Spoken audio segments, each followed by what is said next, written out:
권정자님 외에 19분의 어머니들이 쓴 우리가 그를 몰랐지 인생을 몰랐나에서 일부를 옮겨 보았습니다.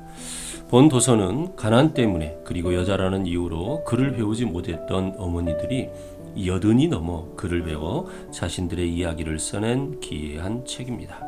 읽는 동안 가슴이 먹먹했습니다. 우리 어머니들의 삶이 바로 이런 삶이었기 때문입니다. 몇 편을 옮겨 봅니다. 그러나 여러분 이 책을 꼭 사서 직접 읽어 주시기를 바라는 마음입니다. 감당하기 어려웠던 그 시대를 참고 버티며 이겨낸 삶이 고스란히 아름다움으로 담겨져 있습니다. 글은 분명히 서툴지만 제목처럼 그를 몰랐던 것이지 인생을 몰랐던 것은 아니라는 것을 그대로 표현해내고 있어 진한 감동을 주고 있습니다. 안한심 어머니의 글 몇 편을 올려보며 생각해 보았습니다. 여러분 이 책입니다. 꼭 한번 여러분이 읽어보시기를 부탁드립니다. 나락 한섬. 못 먹는 돼지고기와 오징어가 갑자기 먹고 싶어졌습니다. 시어머니는 눈치를 채고 오징어를 한 축을 사다 줬습니다. 그렇게 호강하며 입덧을 했는데 사흘을 돌려도 아기를 못 낳고 의사를 모셔다 딸을 낳았습니다. 그런데 나락을 한 섬이나 달라고 합니다. 시어머니는 물잔 가시네를 낳고 나락 한 섬을 줬다고 매일 잔소리를 했습니다.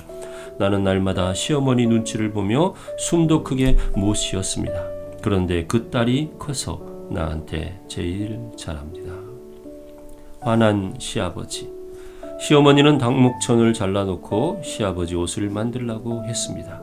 그리고 소풀을 먹이러 나가셨습니다. 나는 손바느질로 옷을 만들어 놓고 소죽을 끓이는데 아기는 울고 정신이 없었습니다. 시어머니가 돌아와 소요물에 닭똥을 싸놨다고 집에서 뭐 했냐고 야단을 쳤습니다.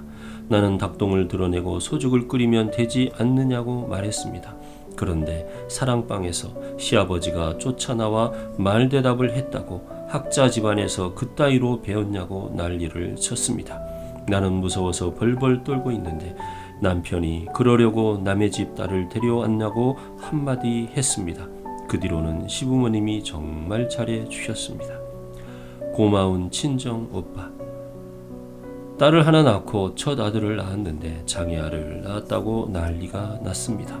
남편은 화를 내며 다시는 자식을 낳지 말고 남처럼 살자고 했습니다.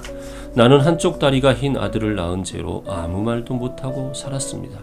아들을 데리고 친정에 갔습니다. 친정 오빠는 우리 아들 다리를 보고 깜짝 놀라 강주 병원으로 데리고 갔습니다. 그리고 수술을 시켰습니다. 그런데 시댁에서 병원비가 많이 나왔다고 난리가 났습니다. 나는 아들을 데리고 시댁에 들어가지 못하고 대나무 밭에 숨었다가 친정집으로 갔습니다.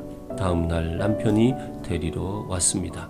그때 친정 오빠 덕분에 아들 다리도 정상이 되었고 남편하고 사이도 좋아졌습니다.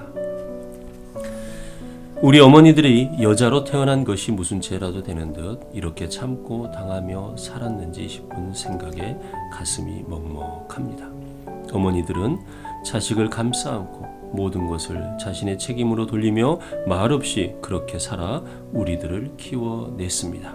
단지 여자이고 어머니이며 또한 며느리였기에 참아야 했습니다. 물론 여자라서 배우지 못했고 주어지지 않은 배움의 기회를 어찌할 방도도 없었습니다.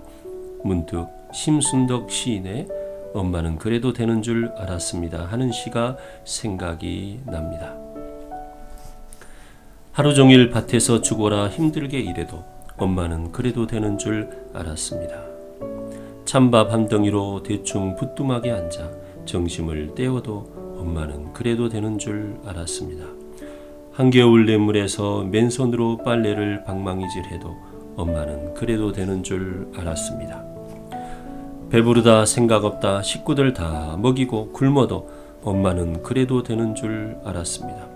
발뒤꿈치 다 헤어져 이불이 소리를 내도 엄마는 그래도 되는 줄 알았습니다. 손톱이 깎을 수조차 없이 닳아 문드러져도 엄마는 그래도 되는 줄 알았습니다. 아버지가 화내고 자식들이 속 썩혀도 전혀 끄떡없는 엄마는 그래도 되는 줄 알았습니다.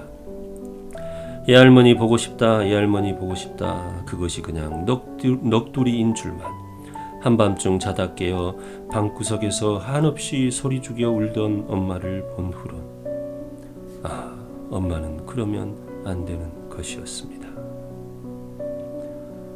이 밤에 다시 한번 어머니를 생각하며 내일 아침에는 전화 한번 드려야겠다는 마음을 다시 품어봅니다. 그러나 저는 이 책의 제목을 통해서 이런 생각도 해보게 됩니다. 세상 사람들이 예수님을 몰랐지 인생을 몰랐나 하는 생각입니다. 저들도 삶을 살았습니다. 열심을 다해 살고 있습니다. 그러나 예수님을 몰랐을 뿐입니다. 예수님을 알았더라면 어쩌면 더 잘 살았을지도 모릅니다. 어쩌면 나보다 우리보다 더 잘 살았을지 모르는 것입니다. 나는 예수님을 알아서 그렇게 잘 살았나요? 그렇게 잘 신앙생활 했나요? 그렇게 잘 섬기고 나누며 그리스도의 향기가 되었나요? 어찌하여 형제의 눈 속에 있는 티는 보고 내 눈 속에 있는 들보는 깨닫지 못하느냐는 말씀이 생각납니다. 그러므로 저들을 주님도 모른 사람, 주님을 버린 사람, 주님을 일면한 사람이라는 등등의 색안경을 쓰고 대하지 말았으면 합니다. 저들은 그 누구라 할지라도 예수님을 알기만 했으면 어쩌면 우리보다 더 잘했을 수도 있는 사람들이기 때문입니다. 그래서 지금 우리가 해야 할 일은 저들이 예수님을 알도록 해주는 것입니다. 우리 어머니들이 참고 인내하며 살아온 그 삶은 신앙과 관계없이 아름답지 않습니까? 그런데 세상의 삶이 바로 우리 어머니들의 삶입니다. 저들은 나름 삶을 참고 인내하며 이겨나가고 있습니다. 그래서 그냥 그들의 삶은 아름다운 것이고 그것을 아름답다고 볼 수 있어야 합니다. 그리고 위로와 격려를 보낼 수 있어야 합니다. 그래야 복음의 문이 열립니다.